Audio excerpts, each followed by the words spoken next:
పెదకోడూరు గ్రామం రాజు అని పంచాయత్ సెక్రటరీ ఉన్నాడు. ఏంది బాబు అని అడిగితే ఇప్పటికి 70,000 రూపాయలు నా సొంత డబ్బులు గ్రామ పంచాయతీకి నేను ఖర్చు పెట్టాను. 7 నెలలుగా సఫాయి కార్మికులకు జీతాలు లేవు. వాళ్ళు ఎంత బతిన్లాడినా పని చేయట్లేదు.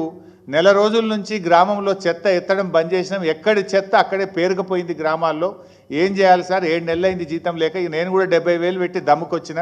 ఇక నాకు పెట్టే పరిస్థితి లేదు. వాళ్ళు పని చేస్తలేరు, డీజిల్కు వాళ్ళు ఉద్దర పోస్తలేరు, ట్రాక్టర్ మూలకు పడ్డది అని చెప్పిన పరిస్థితి. అట్లనే గంగాపూర్ గ్రామం రమేష్ అనే పంచాయత్ సెక్రటరీతో మాట్లాడితే 75,000 రూపాయలు నేను జేబుల్లో నుంచి పెట్టినా సార్. 3 నెలల నుంచి పారిశుద్ధ్య కార్మికులకు జీతాలు లేవు. 4 నెలలుగా ట్రాక్టర్ డీజిల్ నేనే పోయించిన సొంతం. ఇక ఇప్పుడు నాతోను కూడా దమ్ముకు వచ్చింది సార్ అంటున్నాడు. కరెంటు బిల్లులు కట్టలేవు. గ్రామ పంచాయతీలు విద్యుత్ శాఖకు బిల్లులు కట్టలేరు.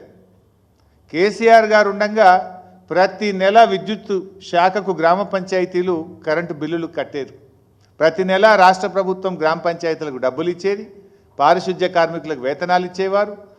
ట్రాక్టర్ ఇన్స్టాల్మెంట్స్ కట్టేవారు. విద్యుత్ బిల్లులు కూడా చెల్లించేవారు. అంటే పాలన అస్తవ్యస్తం అయిపోయింది. అసలు ఈ ప్రభుత్వం కనీస రివ్యూ కూడా లేదు. ఇట్లా నేను చెప్పుకుంటూ పోతే చాలా ఎగ్జాంపుల్స్ ఉన్నాయి. ఒకటి కాదు, అనేక గ్రామాలతో నేను రివ్యూ చేశాను. మైలారం గ్రామం విజయ్ కుమార్ పంచాయత్ సెక్రటరీ 40,000 రూపాయలు పెట్టాడు. జూన్ వరకు మేమేదో మేనేజ్ చేసినాం, కానీ ఇప్పుడు మేనేజ్ చేసే పరిస్థితి లేదు సార్ అని చెప్తున్నాడు. మేడిపల్లి గ్రామంలో పారిశుద్ధ్య కార్మికులకు 5 నెలల జీతాలు పెండింగ్ ఉన్నాయి. నెల రోజుల నుంచి చెత్త ఎత్తడం మానేసినారు వాళ్ళు. ఇట్లా పల్లెలు ఇలా వర్షాకాలం స్టార్ట్ అయింది. అట్లా కస్తూరుపల్లి 50,000 పంచాయత్ సెక్రటరీ సొంతంగా పెట్టినాడు. ఇట్లా ఏ గ్రామం తీసుకున్నా ఇదే పరిస్థితి. అన్ని ఉదాహరణలు కూడా ఉన్నాయి. రాష్ట్రం మొత్తం కూడా పంచాయతీల్లో డబ్బులు లేక చెత్త ఎక్కడికక్కడ పేరుకుపోయింది. ఈ వర్షాకాలంలో మలేరియా, డెంగ్యూ, వైరల్ ఫీవర్స్ వస్తాయి. అసలు స్పెషల్ డ్రైవ్ చేయాలి. స్పెషల్ డ్రైవ్ కాదు కదా, ఉన్న చెత్త ఎత్తుడు బంద్ చేసిండ్రు.